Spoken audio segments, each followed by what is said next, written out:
everybody. I'm here today to talk to you about 7 saxophone learning mistakes to avoid at all costs. That's right, these are 7 mistakes that you should avoid at all costs when learning to play the saxophone. Let's get right into the video. Now, excuse me, I do apologize. I'm filming this video in the car, so just bear with me as I try and work my way around all of the obstacles, okay?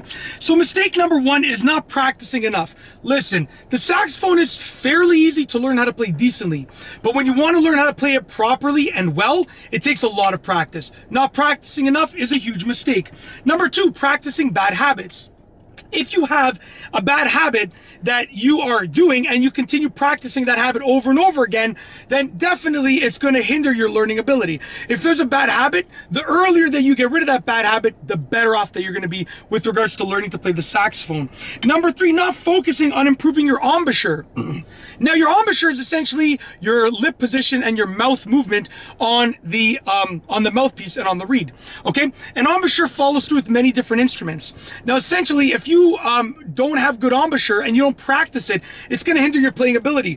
There are so many aspects of playing the saxophone. There is embouchure, there is using your fingers on the notes, there is placement, there is breathing, but embouchure is basically what's going to make you sound horrible or great with regards to your saxophone playing. So not practicing your embouchure enough or not practicing it at all is a huge mistake.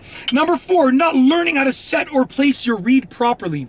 Now, your reed essentially should be nice and flush against the mouthpiece, and it should be in line with the edge of the mouthpiece. You don't want it sticking out past the mouthpiece. You don't want it being too far down below the mouthpiece. You want it to basically be in line with the mouthpiece. So your finger, when you place it over here, should be touching your reed and your mouthpiece at the same time, okay? If you don't set your reed properly or wet your reed properly or place the reed properly, it's not gonna sound good. It's a huge mistake. So that was number 4.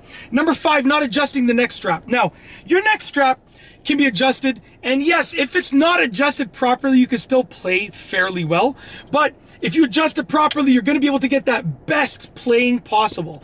If you want to improve your saxophone and improve your learning, your playing of your saxophone, or your learning to play the saxophone, improve any of those aspects, then you need to adjust your neck strap. They can be adjusted really easily.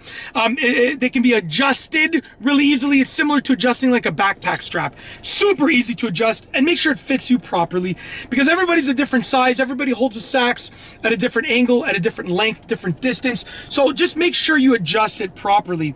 Number 6, puffing out your cheeks. We have all seen, images of people playing the sax like that, and truth be told, that's not really how you play the sax. You don't want to puff out your cheeks. Watch as I play the saxophone. Now, this reed is probably really dry right now, so I do apologize if I create a squeaking sound, but just watch as I play. My cheeks are not really puffed out.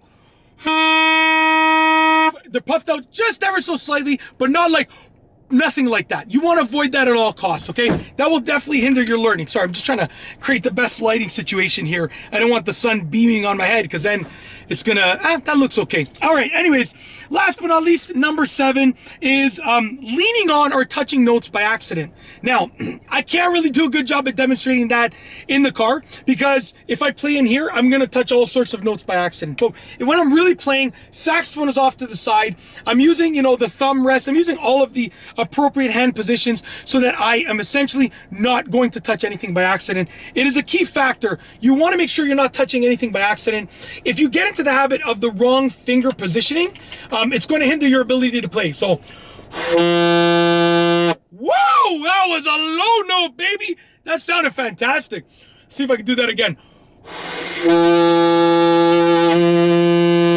Wow, that sounded great. I'm a beginner, I'm going to be honest with you. So hitting those low notes is great for me. But essentially, you don't want to lean on any notes or touch any notes by accident. Get your fingers in the right position so you don't touch anything by accident. Also, with your fingers in the right position, you're going to be able to press anything that you can press, anything that's available for you to press. And that is essentially it, because if your fingers are in the wrong position, you're not going to be able to press the notes that you want to press. If your fingers are in the right position, then not only will you not accidentally press notes, but you're going to be able to press the notes that you want. So it gets rid of the negative it also adds a positive. And that's it. Those are 7 saxophone learning mistakes to avoid at all costs. If you like this video, please be sure to give it a thumbs up. Let me know what you think down below as a comment. And of course, be sure to subscribe for more great videos just like this one. And that's all I have for you today. Thanks for watching.